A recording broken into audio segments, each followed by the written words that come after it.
Welcome to another thrilling tale from the high seas, a journey filled with pirates, curses, adventure, and unexpected heroism. This is the story of Pirates of the Caribbean, The Curse of the Black Pearl, a film that set sail in 2003 and quickly became one of the most iconic pirate adventures ever told. Let's rewind time to the year 1720. The waters are quiet, the fog thick. A massive British ship cuts through the sea, sailing peacefully. On board is a young girl named Elizabeth Swan, the daughter of the local governor. As the wind whispers through the sails, Elizabeth softly hums a haunting pirate song, a song not meant to be sung out loud.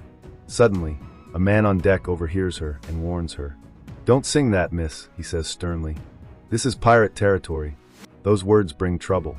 Just then, Lieutenant James Norrington, a proud officer in the Royal Navy, appears. He despises pirates with every fiber of his being. With sharp eyes and military precision, he says coldly, "The only punishment for piracy is death." Their conversation is cut short as Governor Swan, Elizabeth's father, arrives. He brushes off the tension, saying, "I don't want fear clouding my daughter's thoughts." Moments later, Elizabeth gazes out over the misty waters. Something catches her eye, a young boy floating unconscious in the sea. She shouts for help. The crew hauls him aboard, drenched and barely breathing. As the sailors tend to him, a terrifying sight emerges on the horizon, a shipwreck, ablaze and drifting aimlessly. Elizabeth turns back to the boy and gently introduces herself. He stirs and weakly replies, Will Turner." Then he passes out. As the sailors are distracted by the burning ship, Elizabeth notices something hanging around Will's neck, a golden medallion with a pirate's emblem. Fearing what might happen if the Navy suspects him of piracy, Elizabeth secretly keeps the medallion for herself. Years pass. Elizabeth is now a young woman, elegant and graceful, yet still secretly fascinated by the world of pirates. That medallion she found? She still keeps it, hidden like a forbidden secret. One day, her father brings her a gift, a lavish dress. He wants her to wear it for a formal ceremony honoring none other than Lieutenant Norrington, who has just been promoted. The governor has plans. He hopes Elizabeth will marry James. But Elizabeth's heart isn't so sure. Meanwhile, we see Will Turner, now a skilled blacksmith, delivering a finely crafted sword to the governor's mansion. It's clear he still holds feelings for Elizabeth, feelings he keeps hidden due to their difference in class. Elizabeth is delighted to see Will, but the governor quickly ushers her away to the ceremony. Across the harbor, a peculiar man arrives on a sinking boat. This is no ordinary sailor. With a smirk and a swagger, he steps off the mast. It's Captain Jack Sparrow, the infamous pirate. He flips a coin to pay the dock fee, overpays intentionally, and says, "Keep the change, remember my name."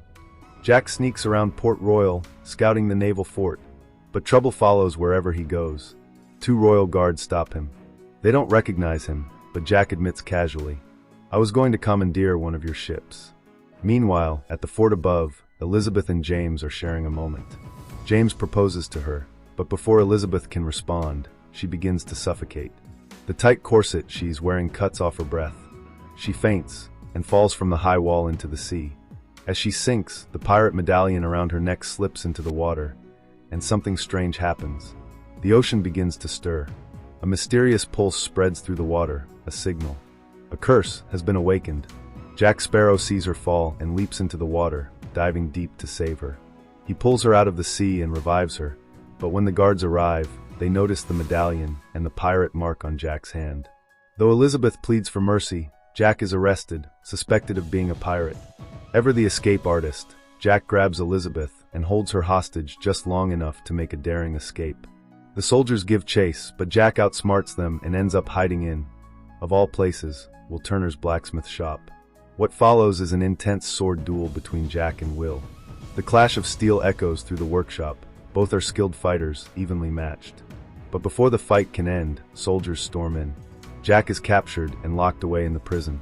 That night, the cursed ship Black Pearl emerges from the fog, drawn by the pulse from the pirate medallion.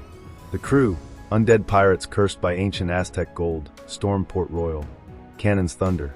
Buildings burn. Panic spreads. The pirates raid the governor's mansion and find Elizabeth. They demand the medallion. They call it their property. Elizabeth, thinking fast, invokes parley, the right to speak with the captain. She is taken aboard the Black Pearl to meet Captain Hector Barbassa. Barbassa listens as Elizabeth offers the medallion and demands they leave Port Royal. But things are more complicated than that. Barbassa reveals the truth. The medallion is part of a cursed Aztec treasure of 882 gold coins. They had taken the treasure for themselves, and as punishment, the gods cursed them. Their bodies became immortal skeletons under the moonlight. They cannot eat, cannot drink, cannot feel pleasure or pain. To break the curse, all 882 coins must be returned, and the blood of the thief must be repaid. Believing Elizabeth to be the daughter of Bootstrap Bill Turner, a former crewman who took a coin, they intend to use her blood to lift the curse. But Elizabeth isn't Bootstrap's daughter. She's not the blood they need. Back in Port Royal, Will is desperate. When he learns that Elizabeth was taken by the Black Pearl, he seeks help, but no one listens. So, Will goes to the only man who might help, Jack Sparrow. Will breaks Jack out of jail. In return, Jack agrees to help him rescue Elizabeth. But Jack has a secret.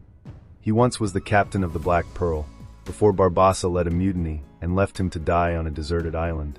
Now Jack wants the ship back, and revenge. Together, Jack and Will sneak aboard a British vessel and trick the Navy into boarding a decoy ship. Using this distraction, they commandeer a smaller ship, the Interceptor, and sail off in pursuit of the Black Pearl. During the journey, Jack tells Will the truth. Will isn't just a blacksmith. He's the son of a pirate. His father, Bootstrap Bill Turner, was once a member of Barbassa's cursed crew. On the Black Pearl, Elizabeth tries to escape but learns the terrifying truth. Barbassa and his crew are undead. They appear human in daylight, but transform into living skeletons under the moon. Barbassa shows her his cursed form, declaring how endless hunger and thirst torture them daily. Back with Jack and Will, they make contact with a smuggler ally and head toward the Isle de Muerta, where the cursed treasure is hidden. Jack proposes a deal. He'll offer Will to Barbassa in exchange for the Black Pearl. Will is furious when he discovers Jack's plan, but Jack explains. If they play this smart, they can lift the curse, defeat the crew, and escape alive. As they arrive at the cave of the treasure, Barbassa is preparing the ritual. Elizabeth's blood is spilled, but the curse remains. Something is wrong. Barbassa realizes Elizabeth is not Bootstrap's child. Furious, he prepares to kill her, but Will breaks in just in time. He grabs Elizabeth and the medallion and escapes.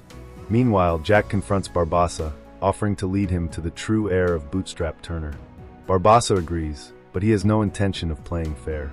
As Jack's ship, the Interceptor, is captured, Will is revealed as Bootstrap's son, the key to breaking the curse. Previously, on Pirates of the Caribbean, we saw Will Turner and Jack Sparrow set sail to rescue Elizabeth from the cursed pirates aboard the Black Pearl. But now, things are more complicated. Barbassa has the medallion, and the blood he needs. Or so he thinks. As the cursed crew of the Black Pearl seizes the Interceptor and captures Will and Elizabeth, Barbassa finally realizes the truth. Will Turner is Bootstrap Bill's son. The blood of the child is what's required to break the curse, not Elizabeth's. Knowing that, Barbassa throws Elizabeth into the sea, not caring whether she survives, and betrays Jack once again.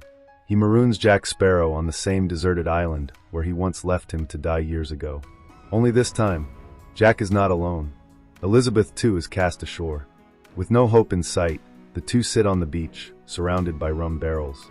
Elizabeth, frustrated, comes up with a plan. She sets the rum on fire, creating a massive smoke signal.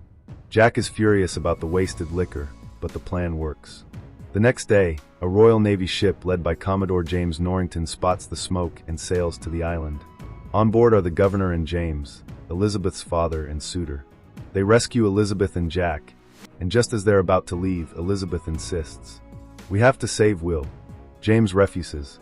He says Will is just a blacksmith. It's not worth risking the entire Navy for one man. Then Elizabeth makes a deal. "If you help us rescue Will, I will marry you." James pauses, surprised, then agrees. Their warship, the HMS Dauntless, sets sail, chasing the Black Pearl straight to the cursed island, Isla de Muerta. Jack proposes a clever plan. He will go into the cave alone and talk to Barbassa. He'll convince him to send out all the cursed pirates to attack the Dauntless. And once they're out under the moonlight, exposed in their skeletal forms, the British Navy can strike. Jack enters the cave, where Will is being held captive. Barbassa is just about to spill his blood over the treasure chest when Jack interrupts. "You don't want to do this," Jack says. Barbassa looks suspicious, but Jack makes his pitch. If you break the curse now, your men will become mortal again. What happens when they face an entire British warship? They'll be outnumbered, weak, dead. Barbassa hesitates. Jack continues. What if you take the Dauntless first? Then you'll have 2 ships, and you'll stay immortal until it's safe to lift the curse. It's a tempting offer. Barbassa agrees, but only if Jack proves his loyalty. That's when Jack subtly lifts one of the cursed gold coins from the treasure chest and pockets it. Just like that, he too becomes cursed, undead, immortal. He now plays by the same rules. Barbassa sends his skeletal crew to attack the Dauntless. They slip beneath the water, boarding the ship silently. The Royal Navy is overwhelmed as the undead pirates attack with inhuman strength. Back inside the cave, it's time for the final showdown. Will and Jack break free and confront Barbassa. Swords clash. The cavern echoes with the sound of steel. Barbassa stabs Jack right through the chest, but Jack doesn't fall. Instead, Jack steps into the moonlight, revealing a shocking twist. He too is now a skeleton. He pulls the coin from his pocket and grins. You best start believing in ghost stories, Barbassa. You're in one. Their sword fight rages on. 2 undead pirates dueling among gold and shadows. Meanwhile, Elizabeth sneaks into the cave to help Will. Barbassa grabs her, points a pistol at her head. Jack aims his pistol at Barbassa. It's the same pistol Barbassa gave him years ago, the one shot he saved for revenge. Barbassa laughs. You're going to waste your shot on me? Then, just before Jack fires, he tosses his stolen coin to Will.